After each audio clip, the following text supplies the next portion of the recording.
up to all of a sudden I had a cult. So let's take you through 2012 and your relationship. Could you just describe for the jury a little bit about how that relationship evolved through 2012?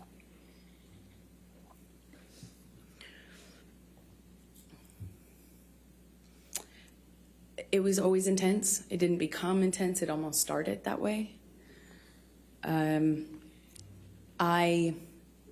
When I was with him, you know, I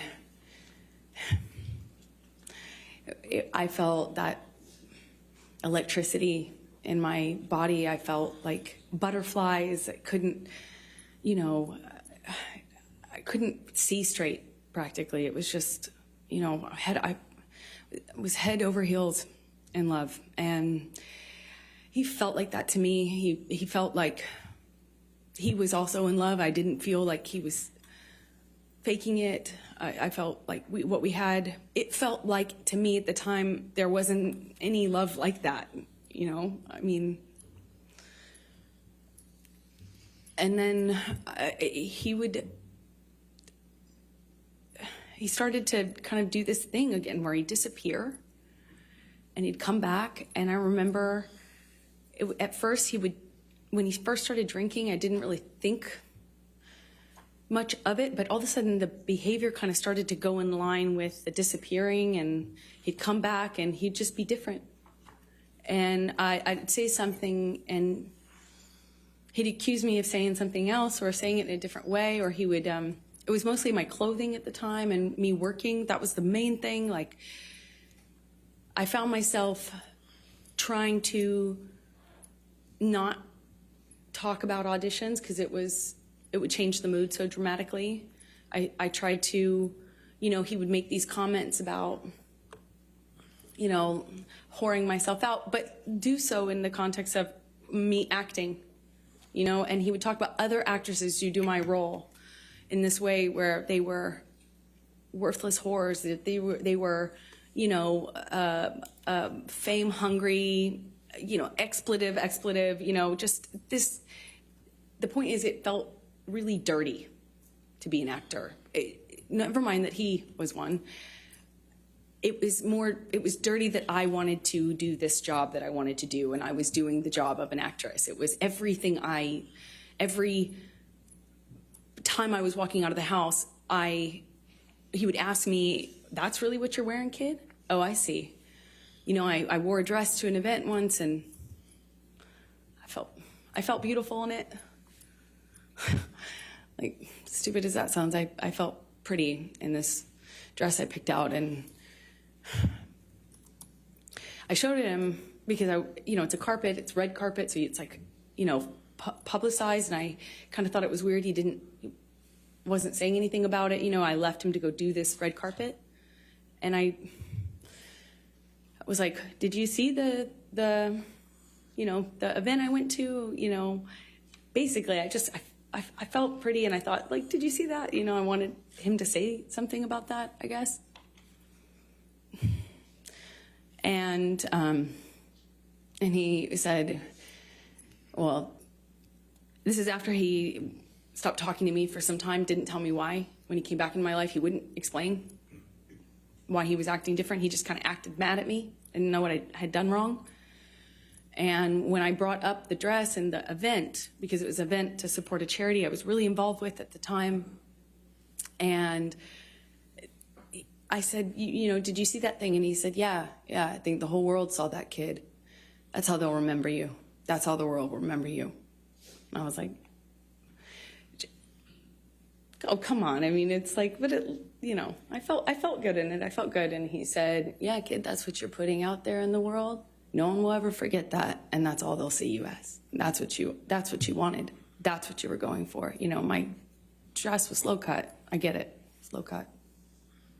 But I felt, you know, I felt really embarrassed and horrible that I wore that. I felt like, how could I have made that choice? Of course, you know, he's right. You know, you start to believe it. I started to believe that made a lot of sense, of course. But it didn't stop with that. It was clothing in general. And when I walked out of the house, it wasn't just like, hey, you're not allowed to wear that. It was like, oh, really? That's what you're wearing. No wonder you get cast in those roles. No wonder you that's what you are. That's what you're making it. And it continued. And then there would be a blow up. And at first it was just to throw something, smash some things. He loves to smash up a place, an apartment, furniture. That's what it started with. Glass. Threw glass at me, and I remember it was summer. And he just threw this glass across the kitchen, and it didn't hit me, but it shattered behind me, and I remember thinking that it very easily could have hit me. And that, calling me a whore, it didn't start with using the whore word, it was just comments until it would escalate. And then I started to notice the pattern of escalation where he'd throw glass or turn over a table. Then he would hit the wall, and then he'd hit the wall really close to my head.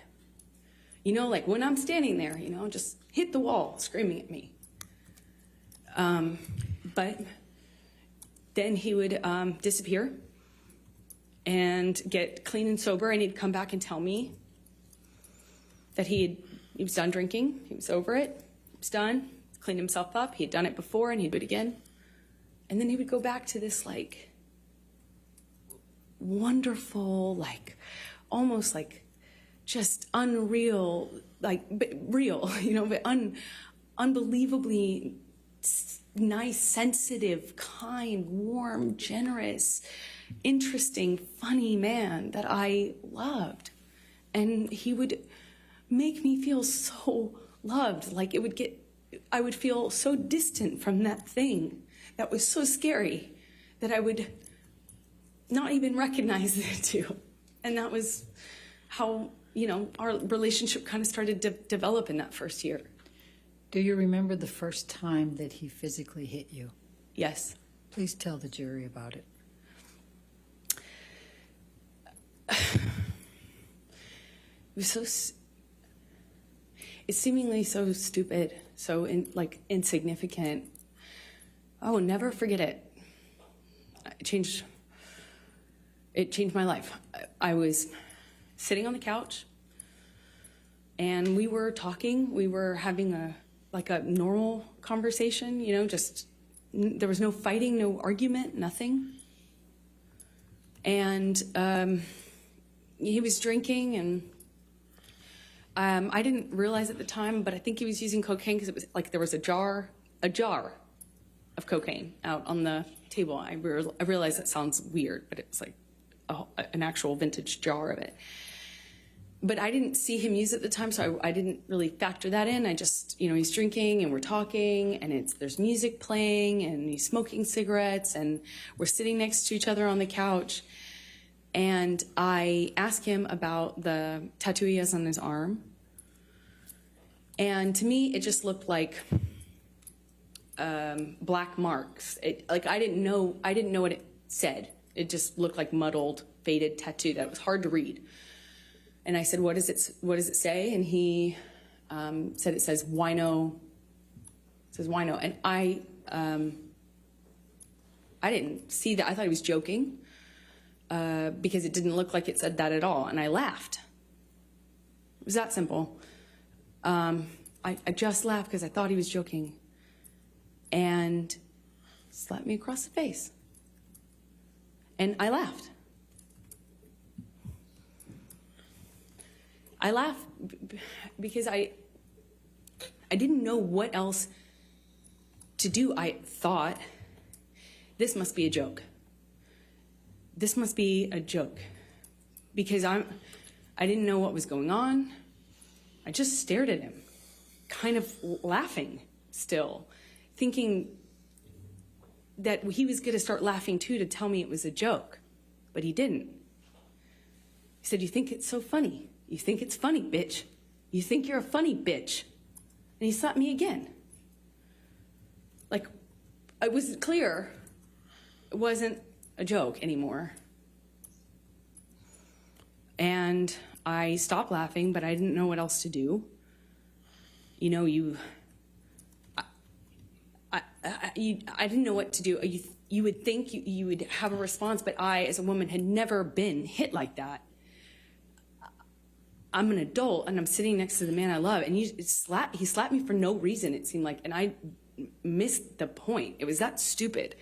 Second slap, I know he's not kidding, but I don't know what else to say or do, so I just stared at him. I didn't say anything. I didn't react. I didn't move or freak out or defend myself or say, what are you doing? You're crazy. I just stared at him because I didn't know what else to do.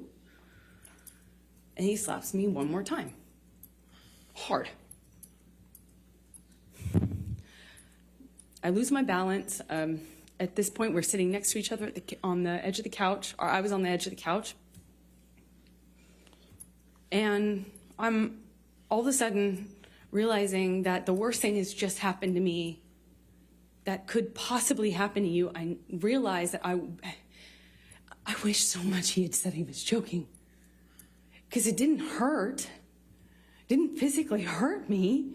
I was just sitting there on this carpet, looking at the dirty carpet, wondering how I wound up on this carpet and why I never noticed that the carpet was so filthy before, and I just didn't know what else to do. I didn't know what to say. I didn't know how to react. I just sat there thinking, how much time do I have to figure out what I need to do? Because, God, did he just hit me? No.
Up, and I remember looking at him in the eye and just looking at him, frankly, because I didn't know what else to do.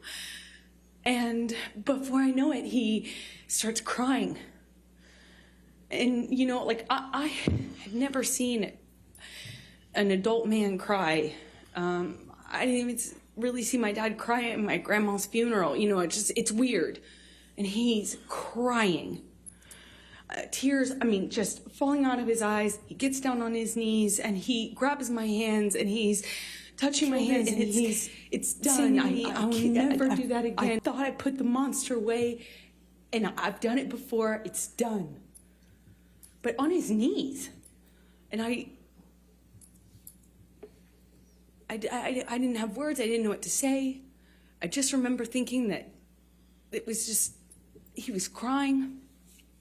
He seemed so sorry, but I knew I couldn't just forgive him because right? That means it will happen again, no?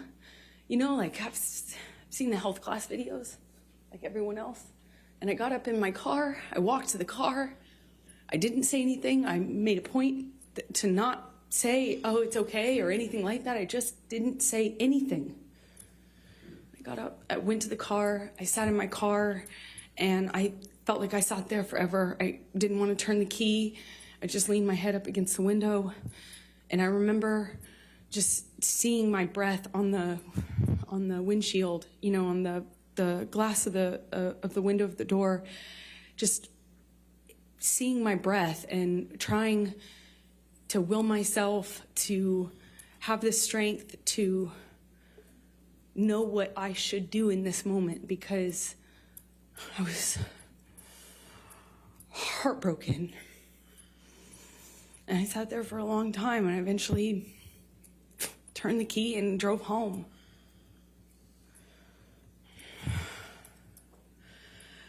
And what did you do after that? I don't know.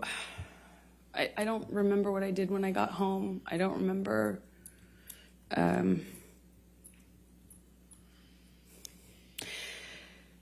I went to my therapist. I told her. Objection, hearsay. I'll sustain it as to what she may have told her. I went home, and a few days later, started getting, I actually don't know how many days later, but I started getting calls and texts from Johnny, apologizing profusely. I mean, just, he said, I'd rather cut my hand off than ever lay it on you or lay it upon you, and he had that way of talking. It felt like poetry. And he showed up to talk, like with the understanding that, he understood I could never forgive him and it was done. So I felt kind of safe in saying, okay, let's have a talk, or, yeah, we'll talk. I think I know I just wanted to see him, and he comes over, brings me gifts. He brought me a couple cases, actually, of that Vega Sicilia wine that we've heard about, which is a really nice, expensive wine that I could never, at that time, dream of affording, And we talk, and he tells me that he had put this thing away, that I could trust him, that it would never happen again. Of course, it would never happen again. That he'd put this thing away. He'd killed the fucker, is what he said to me over and over again. I put that fucker away. I killed that monster. I'll kill it again. It's done. I'll never lay a hand on you again. And I wanted to believe him, so I chose to. Chose to stay in the relationship?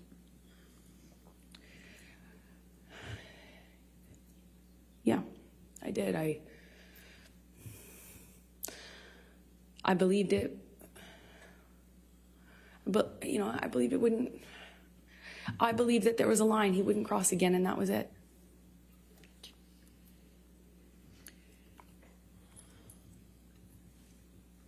And so you stayed, correct? You stayed in the relationship?